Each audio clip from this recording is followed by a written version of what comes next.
आज हम लोग उसमें जो पेपर 1 जो हिंदी है, पेपर 2 हिंदी के बारे में जानेंगे और हिंदी के बारे में ये प्रैक्टिस सेट होगा, यह पहला सेट है। यदि आप लोगों को पसंद आएगा तो आगे भी सेट लाया जाएगा। तो कैसा होगा आप लोग कमेंट में ज़रूर बताइएगा। और हाँ, ज़रूर एक कॉपी और पेन लेकर इस टेस्ट को अटेंड कीजिए और देखिए कि आपका कितना तैयारी हिंदी में हो पा रहा है, क्योंकि हिंदी एक सब्जेक्ट है ऐसा है जिसमें आप हिंदी एक ऐसा लैंग्वेज है, या फिर मान लीजिए पेपर 1 to 3 में जो 2 और 3 में मेरिट बनेगा, तो 3 में जितना होगा तो आना ही है, लेकिन 2 में ही आप अधिकतम स्कोर ला सकते हैं और अपने मतलब मेरिट लिस्ट तक पहुंच सकते हैं। तो चलिए शुरू करते हैं और देखिए आज आपका लेवल कैसा है और आपका तैयारी कैसा है, यह भी आप अपनी तरह से आप जांच कर सकते हैं। तो चलिए शुरू करते हैं। तो ये जो होगा, ये हिंदी का एकदम धमाकेदार प्रैक्टिस होगा झारखंड उत्पाद सिपाही के लिए जो फिजिकल क्वालिफाइड कर चुके हैं। तो शुरू करते हैं बिना देरी किए हुए। तो सबसे पहला क्वेश्चन है कि सूरदास जी का जन्म। आज सबसे पहला ही जो काव्यखंड है वहीं से स्टार्ट किए। जो पद है पद के रचयिता सूरदास जी हैं, उन्हीं के बारे में आज जानेंगे और एकदम डिटेल्स वीडियो, ये वीडियो जो होगा डिटेल्स होगा, कंसेप्ट भी होगा और आपका ऑब्जेक्टिव भी होगा। तो चलिए शुरू करते हैं। सबसे पहला है सूरदास जी का जन्म कब और कहाँ हुआ था। तो सूरदास का जन्म सन 1478 में हुआ था और इनका जो जन्म है वह इनका जन्म में दो मान्यता है। पहला मान्यता यह है कि उनका जन्म मथुरा के निकट रुनकता या रेणुका क्षेत्र में हुआ था। दूसरी मान्यता के अनुसार उनका जन्म स्थान जो है दिल्ली के पास सिही स्थान माना जाता है। नेक्स्ट क्वेश्चन है सूरदास जी किनके शिष्य थे, मतलब इनके गुरु कौन थे। तो सूरदास जी जो थे वह महाप्रभु वल्लभाचार्य के शिष्य थे। यह एकदम आप याद रखिएगा, अति महत्वपूर्ण है। नेक्स्ट क्वेश्चन देखते हैं, सूरदास के 3 ग्रंथ कौन कौन से लोकप्रिय हैं। तो सूरदास के जो 3 ग्रंथ हैं उनमें सबसे पहला ग्रंथ है सूरसागर, यह लोकप्रिय है। दूसरा है साहित्य लहरी, यह लोकप्रिय है।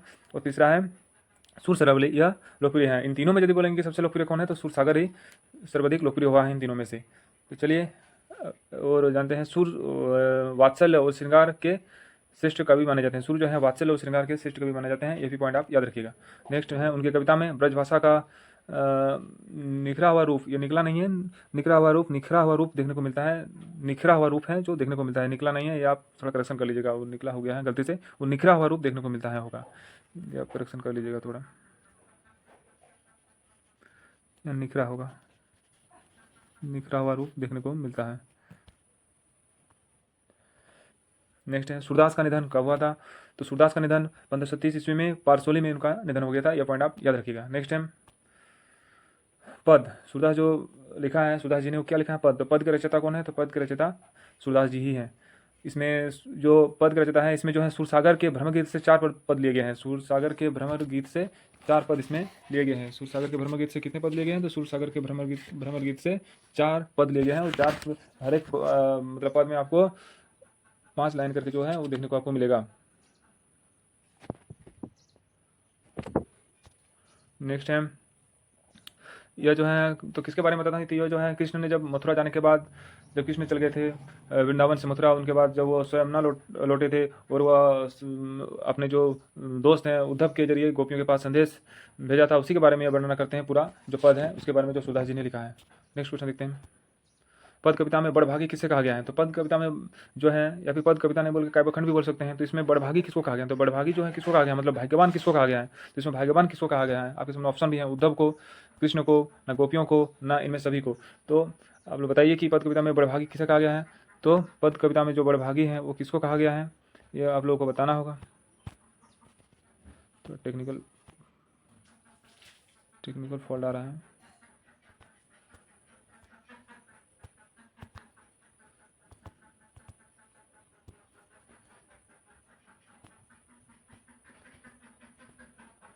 तो टेक्निकल फॉल्ट आ जा रहा है।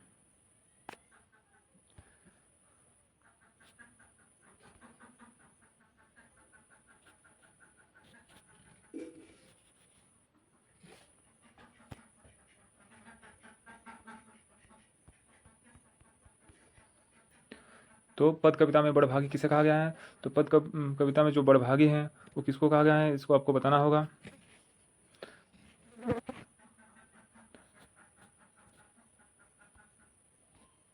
तो पद कविता में बड़भागी किसको कहा गया है। तो पद कविता में जो बड़भागी है, जो भाग्यवान है, वो उद्धव को ही कहा गया है। तो पहला ऑप्शन यहाँ सही हो जाएगा। आगे देखते हैं, गोपियों ने उद्धव की तुलना किससे की है? तो गोपियों ने उद्धव की तुलना किससे की है? सबसे पहला ऑप्शन है कमल के पत्तों से, 2 नंबर है तेल के गागर से, 3 नंबर है गुड़ के समान से और 4 नंबर 1 और 2 दोनों से। तो गोपियों ने उद्धव की तुलना किससे की है? तो गोपियों ने उद्धव की तुलना किससे की है? तो गोपियों ने उद्धव की तुलना दोनों से की है, कमल के पत्तों से भी की है और तेल के गागर से भी की है। मतलब ऑप्शन 1 और 2 दोनों हो जाएगा, यह सही है। चलिए आगे देखते हैं। कमल के पत्ते एवं जल का उदाहरण किसके लिए प्रयुक्त हुआ है? तो कमल के पत्ते जो हैं वो जल का उदाहरण किसके लिए प्रयुक्त हुआ है? सबसे पहला है गोपियों के लिए, नेक्स्ट है उद्धव के लिए, नेक्स्ट है श्री कृष्ण के लिए और नेक्स्ट है सूरदास जी के लिए। तो कमल के पत्ते व जल का उदाहरण किसके लिए प्रयुक्त हुआ है? तो इसमें कमल के पत्ते के माध्यम से बताने का प्रयास किया है, जिस प्रकार कमल जो है जल में रहकर उनकी जल की बूंद जो है उस पर गिरती हैं, लेकिन मतलब वे लोग फिर भी अलग किस प्रकार से हैं उसके बारे में बताने का प्रयास किया है। उसी प्रकार से यहाँ पर वह उसी की तुलना किया गया है आपका उद्धव से। तो कमल के पत्ते में जल का उदाहरण किसके लिए? तो उद्धव के लिए, उद्धव के लिए यह बात बताई गई है। आगे देखते हैं। गोपियों के अनुसार श्री कृष्ण ने क्या पढ़ लिया है? तो गोपियों के अनुसार श्री कृष्ण ने क्या पढ़ लिया है? विज्ञान पढ़ लिया है, ना शास्त्र पढ़ लिया है, ना राजनीति पढ़ लिया है, ना उपदेश पढ़ लिया है। तो गोपियों के अनुसार श्री कृष्ण ने क्या पढ़ लिया है? आप वीडियो को पॉज कीजिए और आप आंसर को सोचिए, आप नोट डाउन कीजिए, देखिए कि आपका कितना सही हो रहा है और जांचिए कि आपका मतलब कहाँ कमी रह गया है, उसको भी पूरा करने का प्रयास कीजिए। तो सबसे पहला जो इसमें आंसर होगा, श्री कृष्ण ने क्या पढ़ लिया? तो विज्ञान, ना शास्त्र, ना राजनीति, ना उपदेश। तो इसका जो सही आंसर है वो हो जाएगा राजनीति। राजनीति इसका सही आंसर हो जाएगा, ऑप्शन नंबर 3। नेक्स्ट देखते हैं। सूरदास ने मधुकर शब्द का प्रयोग किसके लिए किया है? सूरदास ने जो है मधुकर शब्द का प्रयोग किसके लिए किया है? तो सूरदास ने मधुकर जो होता है, जो एक भौरा, मधुकर का मतलब होता है भौरा, तो किसके लिए प्रयोग किया है? उद्धव के लिए, ना कृष्ण के लिए, ना गोपियों के लिए, ना सूरदास जी के लिए। इसका सही आंसर क्या हो जाएगा? तो इसका सही आंसर हो जाएगा उद्धव के लिए। सबसे पहला ऑप्शन ही सही हो जाएगा, उद्धव के लिए। नेक्स्ट देखते हैं आगे। तो सूरसागर में लगभग कितने पद हैं? सूरसागर में लगभग कितने पद हैं? सबसे पहला ऑप्शन है लगभग 105, दूसरा ऑप्शन है लगभग 500, तीसरा ऑप्शन है लगभग 1100 और चौथा ऑप्शन है लगभग 700। तो सूरसागर में लगभग कितने पद हैं? आप थोड़ा दिमाग लगाइए और देखिए कि आपका सही हो पाता है कि नहीं। तो इसका जो सही आंसर हो जाएगा, सूरसागर में लगभग कितना पद है? तो सूरसागर में लगभग 500 पद हैं, लगभग 500 पद हैं, सूरसागर में लगभग 500 पद हैं। चलिए अब देखते हैं आगे। इनमें से कौन सी रचना सूरदास की नहीं है? क्वेश्चन बोल रहा है कि इनमें से कौन सी रचना सूरदास की नहीं है। तो सबसे पहला है सूरसागर, दूसरा है सूर सरावली, तीसरा है साहित्य लहरी और चौथा है साहित्य अमृत। तो इनमें से कौन सी रचना सूरदास की नहीं है? तो आप पहले अभी उनके वीडियो में देख चुके हैं कि सूरदास की 3 रचनाएं हैं, तीनों रचना में एक रचना फेमस है। तो उनमें से 3 रचनाओं के बारे में आपने अभी जान चुके हैं, तो यह आंसर देने में आपको कोई दिक्कत नहीं होगा। तो इसका सही आंसर जो हो जाएगा वो हो जाएगा साहित्य अमृत। साहित्य अमृत जो है यह सूरसागर की रचना नहीं है। ऊपर जो दिए गए हैं सूरसागर, सूर सरावली, साहित्य लहरी, जो तीनों उनकी रचना है, लेकिन साहित्य अमृत उनकी रचना नहीं है। चलिए देखते हैं आगे। गोपियों की दशा किस पक्षी के समान हो गई है? गोपियों की दशा बोला जा रहा है कि किस पक्षी के समान हो गई है? सबसे पहला कबूतर के समान, दूसरा मोर के समान, तीसरा बाज के समान या फिर चौथा हरिल के समान। तो गोपियों की दशा किस पक्षी के समान हो गई है? यदि आप इस काव्यखंड को ध्यान से पढ़ेंगे तो आपको बहुत सारी चीज़ें जानने का मौका मिलेगा। एक बार आप एकदम नहीं भी समझ में आता है तो एक बार आप रीड जरूर कीजिए, और एक बार रीड करने के बाद यदि आप इस ऑप्शन के माध्यम से, इस क्वेश्चन आंसर के माध्यम से गुजरेंगे तो आपको पता चलेगा कि आप कितना क्वेश्चन सही कर पा रहे हैं और आपकी समझ कितना डेवलप हो रहा है, आप अपने को आकलन कर पाएंगे। तो गोपियों की दशा किस पक्षी के समान हो गई है? तो कबूतर के समान, ना मोर के समान, ना बाज, ना हारिल। तो इसका जो सही आंसर है वो हो जाएगा हारिल के समान। इनका सही आंसर हो जाएगा हारिल के समान। हारिल क्या है? हारिल एक पीले टांगों वाला एक कबूतर की जाति का ही पक्षी है। इंग्लिश में इसको ग्रीन पिजन भी कहा जाता है।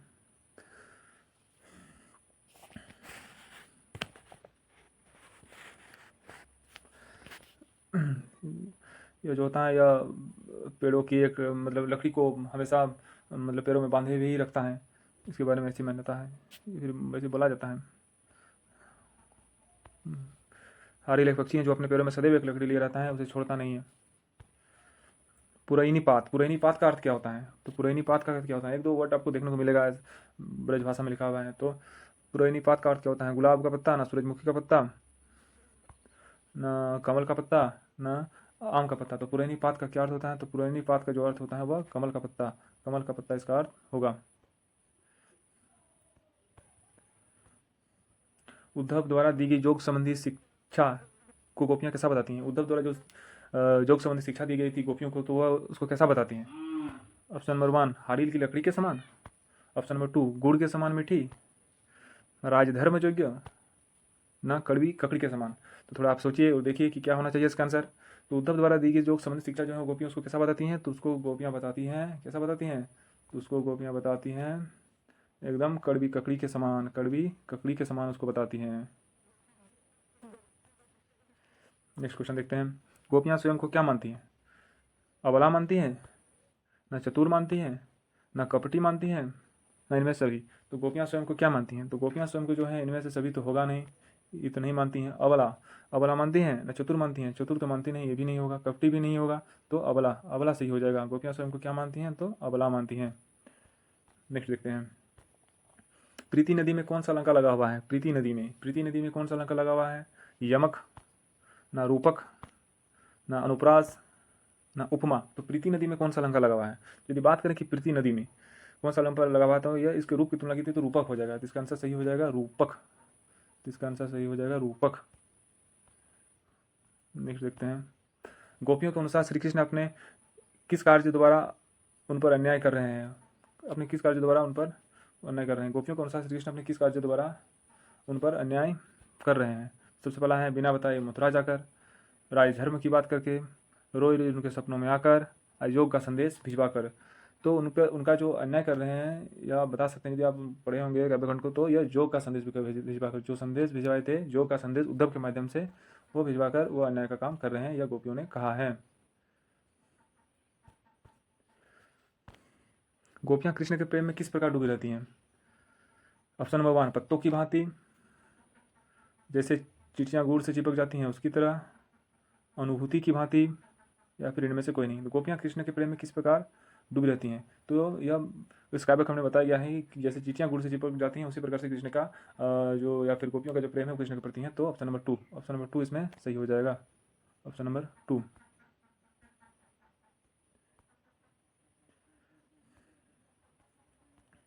लास्ट क्वेश्चन आज का है।